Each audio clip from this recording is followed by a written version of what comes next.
Selamat pagi saudara-saudaraku dari Korps Yogyakarta. Salam hangat dari saudara-saudara para prajurit dan ofisir pemimpin Korps 1 Manado. Pada pagi ini saya sangat senang sekali karena bisa berjumpa dengan saudara-saudara walaupun hanya melalui virtual seperti ini. Dan ini tentu kita harus bersyukur kepada Tuhan karena teknologi yang ada tetap bisa kita gunakan, kita manfaatkan untuk kemuliaan nama Tuhan.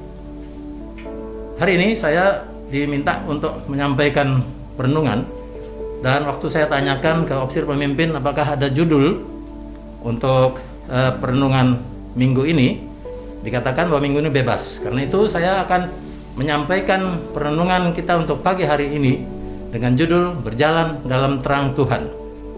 Kita akan membaca Yesaya pasal yang kedua ayat 1 sampai dengan ayat yang kelima. Demikian bunyinya. Sion sebagai pusat kerajaan damai. Firman yang dinyatakan kepada Yesaya bin Amos tentang Yehuda dan Yerusalem akan terjadi pada hari-hari terakhir. Gunung tempat rumah Tuhan akan berdiri tegak di hulu gunung-gunung dan menjulang tinggi di atas bukit-bukit.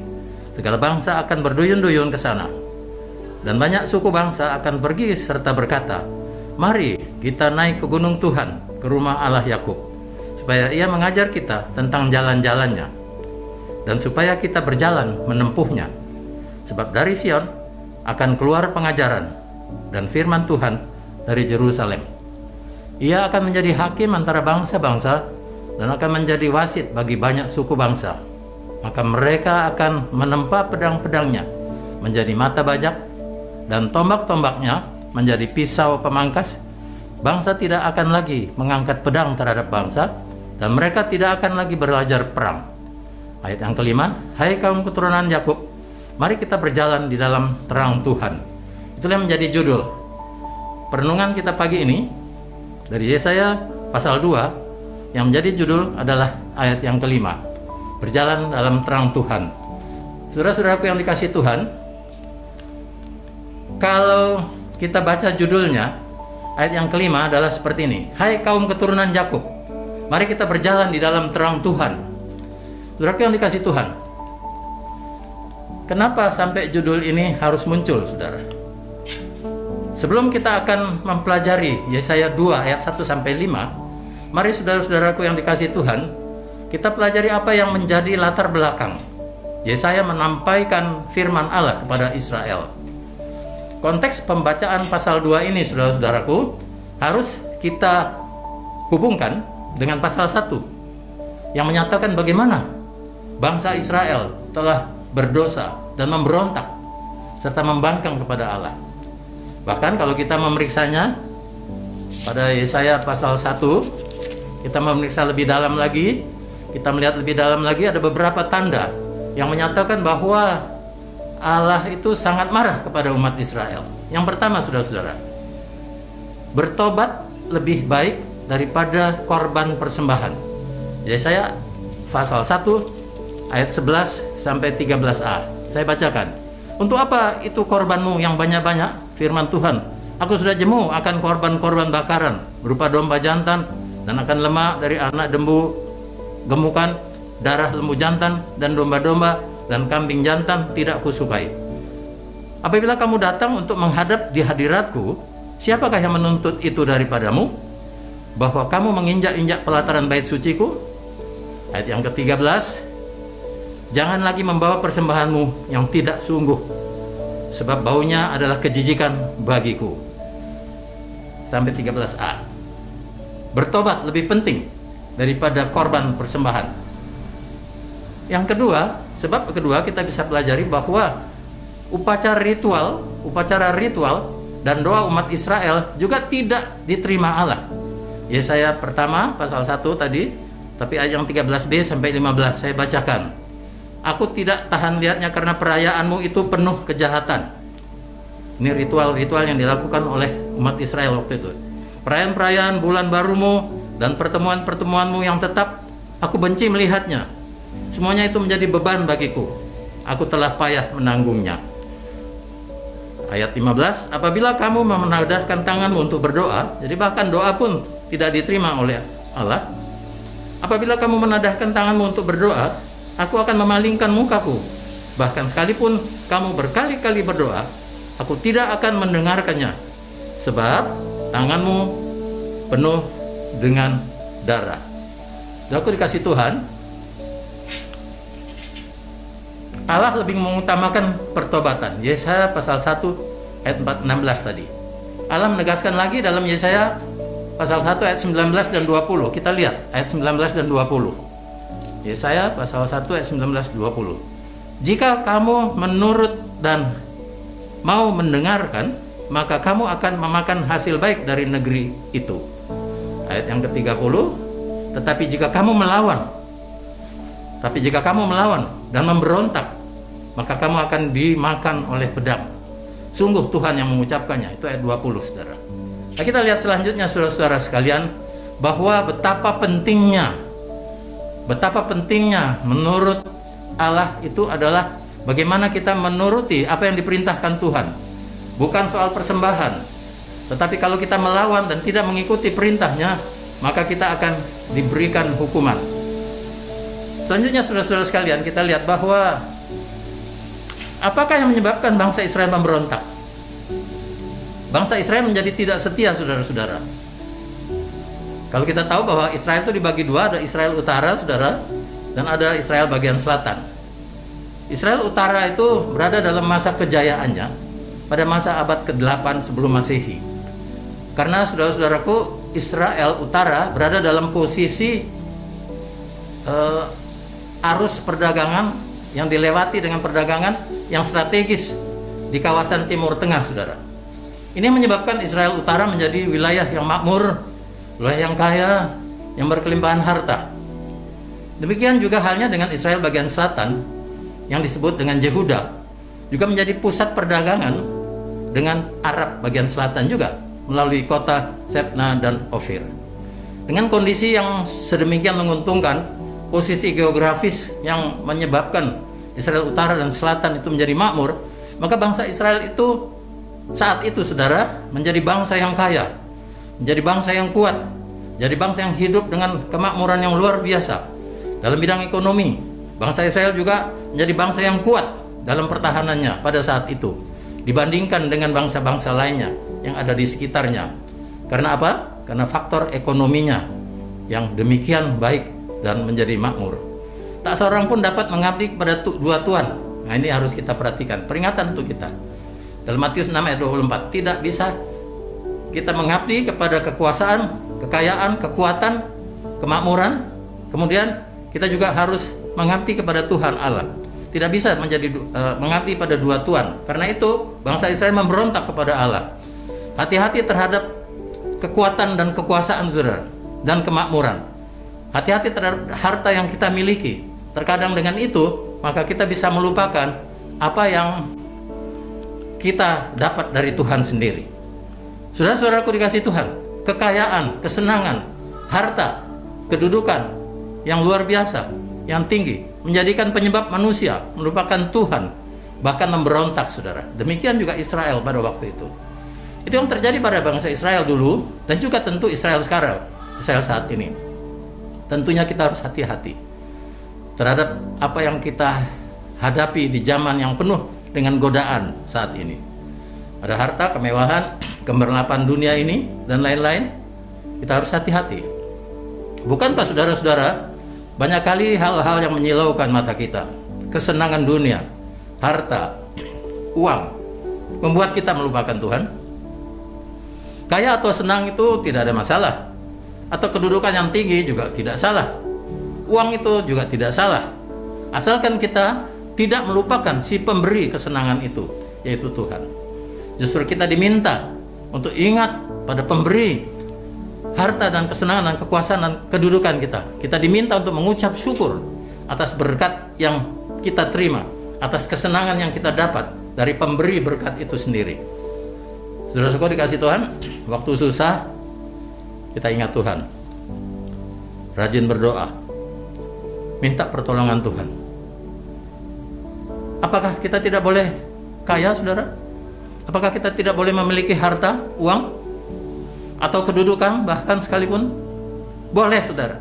Tapi bukan itu yang utama. Dalam Matius 6 ayat 33 dikatakan, carilah dahulu kerajaan Allah serta kebenarannya, maka yang lainnya itu akan ditambahkan kepadamu. Itu harus kita ingat. Yang kita utamakan artinya dalam ayat ini, Matius 6 ayat 33 adalah kita mengutamakan si pemberi berkat, yaitu Allah sendiri. Bukan berkatnya, bukan harta benda yang kita dapat, bukan itu yang kita utamakan, tapi pemberi berkat itu sendiri yang kita utamakan. Kita kembali ke pembacaan kita, Yesaya 2 ayat 1-5 tadi, saudara-saudara. Pembacaan ini berperikop Sion sebagai pusat kerajaan damai. Sion sebagai pusat kerajaan damai. Itu perikopnya. Yesaya 2 ayat 1-5. Kita sudah baca tadi. Setelah kita meneliti, saudara, pasal 1 yang menggambarkan bagaimana keadaan Israel, tadi kita sudah lihat, yang memberontak dan melupakan Allah karena mereka kaya, mereka makmur, karena mereka ekonominya sangat baik, sehingga mereka berbuat dosa dan melupakan Allah. Allah tetap setia walaupun demikian. Allah yang maha adil itu, walaupun kita sering kali memberontak dan tidak setia, tapi Allah tetap setia. Haleluya, saudara sekalian. Haleluya. Jika kita tidak setia, Dia tetap setia. Kita bisa baca itu pada 2 Tesalonika. Allah memakai Nabi Yesaya untuk mengingatkan bangsa Israel waktu itu. Ada beberapa hal penting yang harus kita perhatikan dari pembacaan kita pagi ini. Yang pertama, saudara, pasal 2 ayat 2a. Akan terjadi pada hari-hari yang terakhir, gunung tempat rumah Tuhan akan berdiri tegak di hulu gunung-gunung dan menjulang tinggi di atas bukit-bukit. 2a, ya. Ini mengingatkan pada kita, saudara-saudara, bahwa pusat kehidupan kita bukan dunia ini, saudara. Bukan harta, bukan kesenangan dunia, bukan kedudukan, bukan pangkat, tapi pusat kehidupan kita adalah rumah Tuhan. Kita baca tadi, terjadi pada hari-hari terakhir, gunung tempat rumah Tuhan akan berdiri tegak di hulu gunung-gunung dan menjulang tinggi di atas bukit-bukit. Dikatakan sudah pada hari-hari terakhir. Ini juga berlaku sebagai peringatan akhir zaman yang akan datang nanti. Ini mengingatkan kita juga kepada kita masing-masing, saudara, bahwa pusat kehidupan itu hanya di rumah Tuhan. Rumah Tuhan harus kita tinggikan, saudara. Rumah Tuhan harus kita utamakan. Rumah Tuhan harus kita kedepankan, bukan harta benda ini. Apalagi, saudara-saudara sekalian, dalam masa sekarang ini kita harus mengingat bahwa kita harus pergi ke rumah Tuhan, karena rumah Tuhan itulah pusat kehidupan kita. Itu diingatkan pada pasal 2 ayat yang kedua-a. Saudaraku yang dikasihi Tuhan, yang kedua, pelajaran kedua, ayat 2b, saudara. Kita baca ayat 2b. Segala bangsa akan berduyun-duyun ke sana. Segala bangsa akan berduyun-duyun ke sana. Kemana, saudara? Ke rumah Tuhan. Kalau berduyun-duyun berarti mengandung pengertian bukan satu orang, ya. Berduyun-duyun bukan 2 orang. Berduyun-duyun itu berarti banyak, berombongan dalam jumlah yang besar, dengan tentu antusiasme, dorongan, motivasi yang tinggi untuk pergi ke rumah Tuhan. Kita pun, saudara, diajak untuk berduyun-duyun. Artinya kita harus meningkatkan motivasi dan antusiasme kita untuk pergi ke rumah Tuhan, untuk mengingat dan bertemu kepada si pemberi berkat tadi, kepada si pemberi kesenangan. Bukan hanya mengingat berkatnya saja dan melupakan si pemberi berkat itu sendiri. Kita diminta untuk berduyun-duyun, saudara, ke rumah Tuhan, bukan ke tempat yang lain. Di masa pandemi seperti sekarang ini, saudara sekalian, pada masa COVID yang masih belum reda juga, maka kita diminta untuk pergi ke rumah Tuhan. Rumah Tuhan tidak harus berarti gedung gereja. Rumah Tuhan tidak harus berarti tempat kita beribadah dengan gedung yang megah.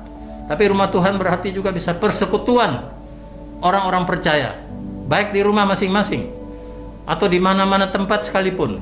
Kita diminta untuk ke sana, untuk berduyun-duyun ke rumah Tuhan. Saudaraku dikasih Tuhan, yang ketiga sekarang, ayat 3. Dan banyak suku bangsa akan pergi serta berkata, mari kita naik ke gunung Tuhan, ke rumah Allah Yakub, supaya ia mengajar kita tentang jalan-jalannya. Kita mendapat pelajaran di rumah Tuhan itu, dan supaya kita berjalan menempuhnya. Pelajaran tentang jalan-jalan Tuhan kita dapat di rumah Tuhan. Dan kita harus menempuh jalan itu. Sebab dari Sion akan keluar pengajaran dan firman Tuhan dari Yerusalem. Titik pusat kehidupan kita, saudara-saudara sekalian, adalah rumah Tuhan. Dalam artian apa? Dalam artian tempat di mana Tuhan memberikan kita pelajaran-pelajaran. Tuhan memberikan kita menyampaikan firman-Nya serta menunjukkan jalan-jalannya. Jalan apa yang harus kita tempuh? Rumah Tuhan atau bait Allah tidak harus berarti rumah atau bangunan gereja seperti saya katakan tadi, tapi rumah Tuhan itu adalah sebuah tempat di mana kita, orang-orang yang percaya, mau mendengarkan firman dan pelajaran dari Tuhan sendiri. Dalam kacamata iman Kristiani, saudara-saudara sekalian, bait Allah atau rumah Tuhan sesungguhnya bukan hanya sebuah bangunan. Bait Allah sesungguhnya adalah persekutuan orang percaya, sebagaimana dikatakan dalam 1 Korintus 3 ayat 16. Tidak tahukah kamu bahwa kamu adalah bait Allah dan bahwa Roh Allah diam di dalam kamu? Kata kamu di sini menunjukkan pada persekutuan banyak orang-orang percaya. Itulah gereja, saudara. Mezbah keluarga di rumah masing-masing juga adalah sebuah gereja, tempat persekutuan kita untuk mendengarkan pelajaran tentang firman Tuhan, untuk mendengarkan jalan-jalan yang akan ditunjukkannya supaya kita bisa berjalan seturut dengan kehendaknya. Saudaraku dikasih Tuhan, selanjutnya apa yang terjadi, saudara? Bagaimana dikatakan bahwa Sion sebagai pusat kerajaan damai?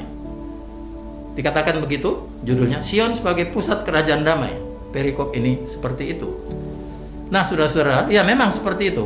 Karena ayat 4b kita baca, ayat 4b saudara sekalian, mereka akan menempa pedang-pedangnya menjadi mata bajak dan tombak-tombaknya menjadi pisau pemangkas. Bangsa tidak akan lagi mengangkat pedang terhadap bangsa dan mereka tidak akan lagi belajar perang.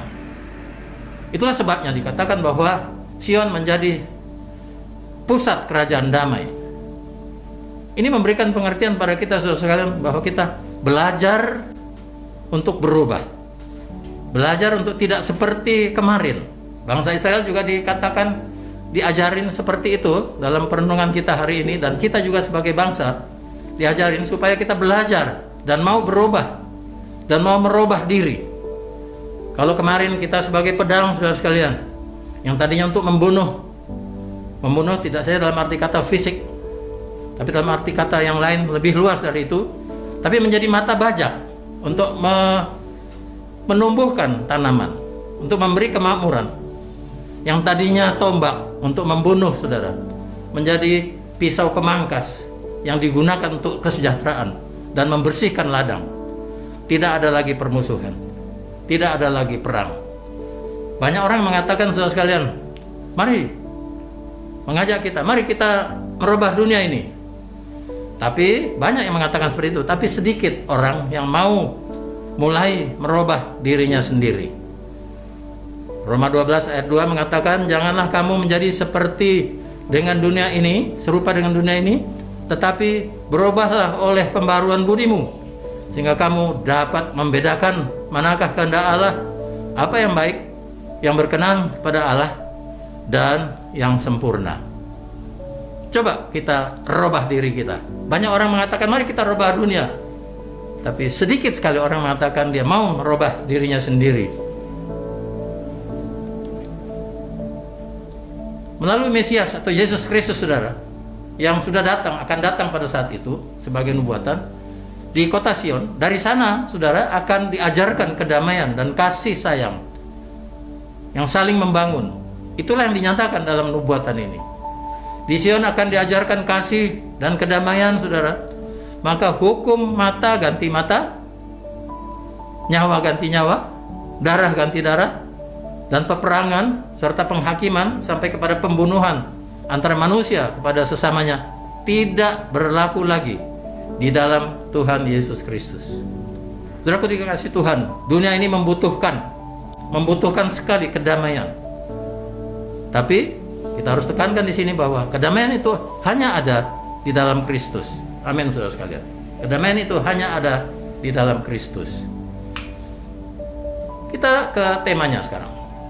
Menjadi bangsa yang berjalan dalam terang Tuhan, ayat 5. Pada ayat 5 dikatakan Tuhan Allah menyampaikan seruannya seperti ini. Hai kaum keturunan Yakub, mari kita berjalan di dalam terang Tuhan. Seruan ini saudara mengajak semua bangsa Israel dan juga kita, seluruh bangsa, untuk berjalan di dalam terang Tuhan. Sumber terang itu saudara adalah Tuhan itu sendiri. Terang yang dimaksud adalah hidup dalam kebenaran firman-Nya. Kita diminta untuk berjalan dalam terang Tuhan, berarti berjalan di dalam kehidupan yang sesuai dengan kebenaran firman-Nya. Benar, sebab firman Allah adalah pelita yang memberikan cahaya penerang bagi kehidupan kita.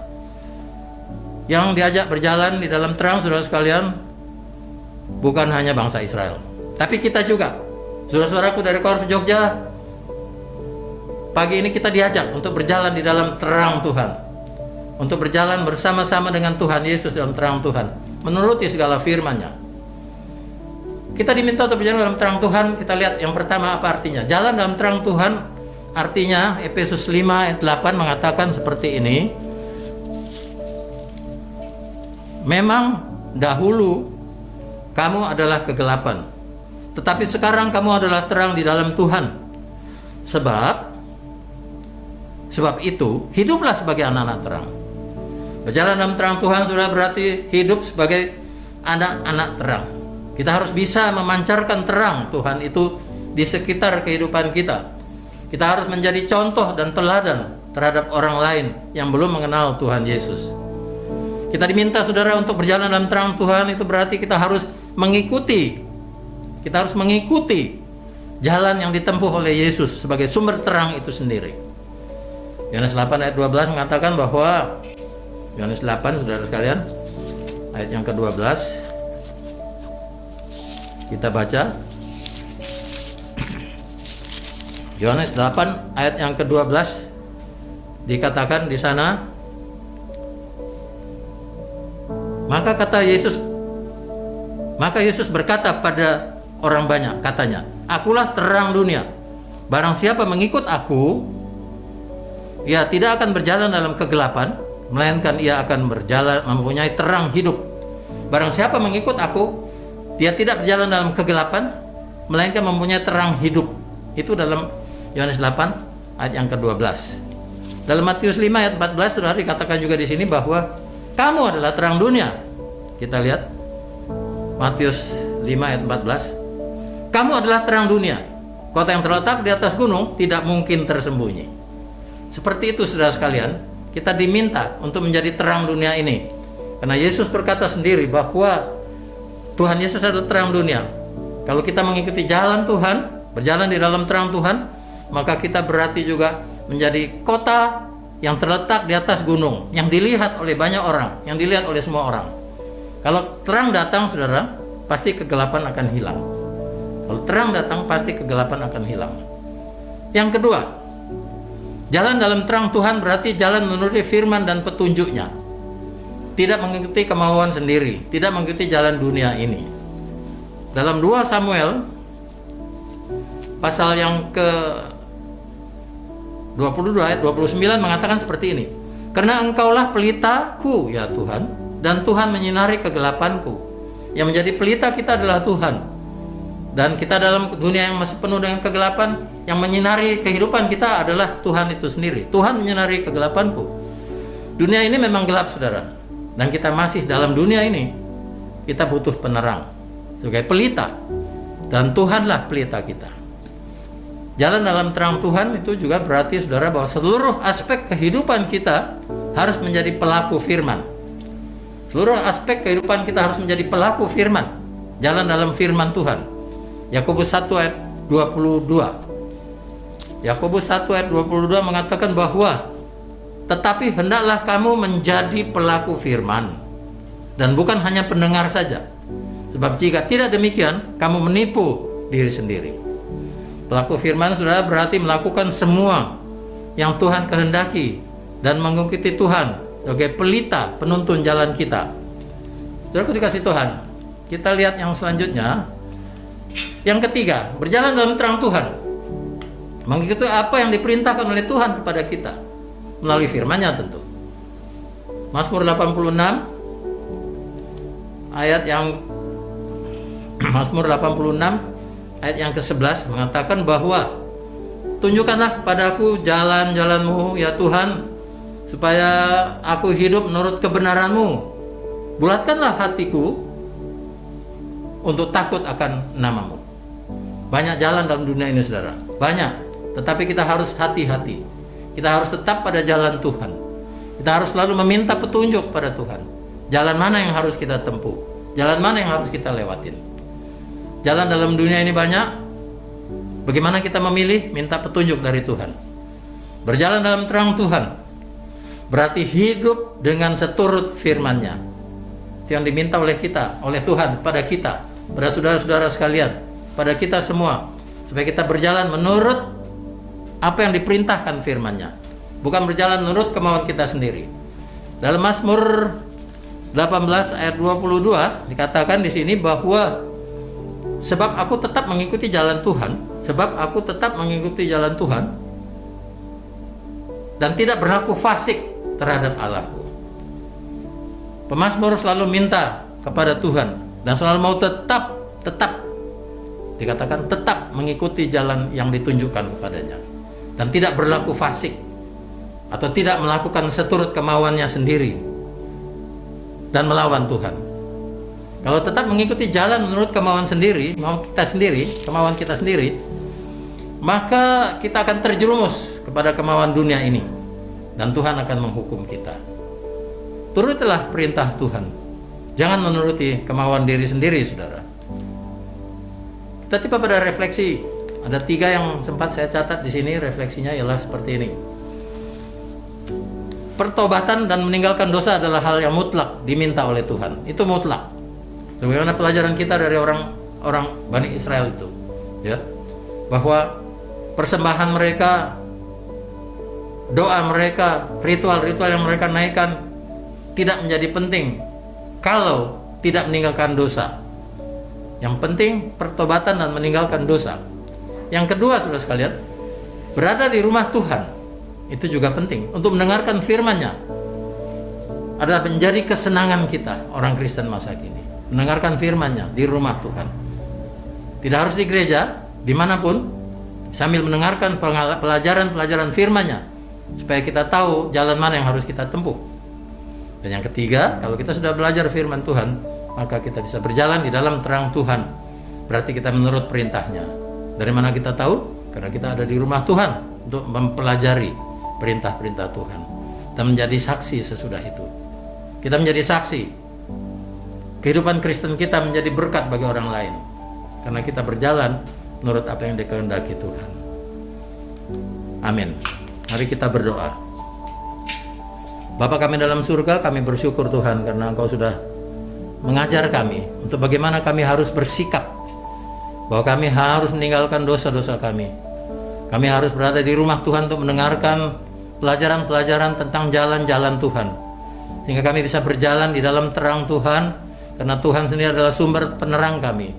Karena dengan itu juga maka kami bisa dibaca oleh saudara-saudara kami yang lain yang belum mengenal Tuhan. Mereka bisa mengerti dan mengetahui bahwa kami adalah saksi-saksi Tuhan. Karena kehidupan kami sebagai kota yang ada di atas gunung tidak mungkin tersembunyi. Semua terlihat oleh orang banyak. Dan biarlah kami bisa menjadi saksi untuk sesama kami dan menjadi berkat untuk sesama kami. Pelajaran hari ini Tuhan, biarlah itu Kau meteraikan dalam hati kami masing-masing. Itu menjadi pelajaran yang mengingatkan kami sekali lagi bahwa kami harus mengingat Tuhan, bukan hanya mengingat berkat yang Kau berikan, tapi mengingat Tuhan, si pemberi berkat itu. Untuk kami datang kepada Tuhan mendengarkan kami harus berjalan di mana dan mengucap syukur karena berkat yang Kau berikan bagi kami. Terima kasih Tuhan, Kau berkati Korps Yogyakarta, Opsir pemimpin, baik opsir setempat, anggota prajurit, dan kami juga doakan untuk panti asuhan, anak-anak panti. Kami berdoa juga untuk Korps Orang Muda, GPS, dan sekolah minggu.